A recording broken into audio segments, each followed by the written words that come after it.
Revelation chapter 12. The woman and the dragon.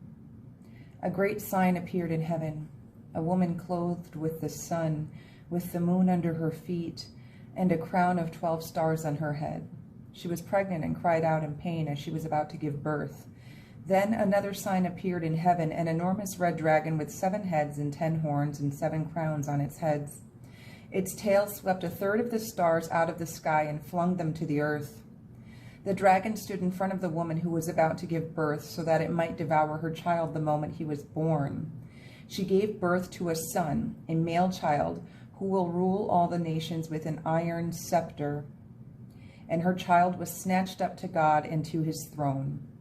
The woman fled into the wilderness to a place prepared for her by God, where she might be taken care of for 1,260 days. Then war broke out in heaven. Michael and his angels fought against the dragon, and the dragon and his angels fought back. But he was not strong enough, and they lost their place in heaven. The great dragon was hurled down, that ancient serpent called the devil, or Satan, who leads the whole world astray. He was hurled to the earth, and his angels with him. Then I heard a loud voice in heaven say, "Now have come the salvation and the power and the kingdom of our God and the authority of his Messiah. For the accuser of our brothers and sisters who accuses them before our God day and night has been hurled down. They triumphed over him by the blood of the Lamb and by the word of their testimony. They did not love their lives so much as to shrink from death.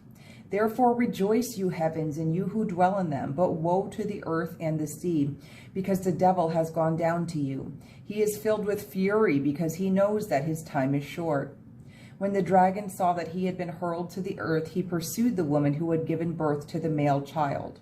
The woman was given the 2 wings of a great eagle, so that she might fly to the place prepared for her in the wilderness, where she would be taken care of for a time, times and half a time, out of the serpent's reach.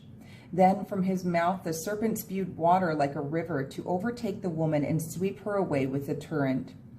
But the earth helped the woman by opening its mouth and swallowing the river that the dragon had spewed out of his mouth.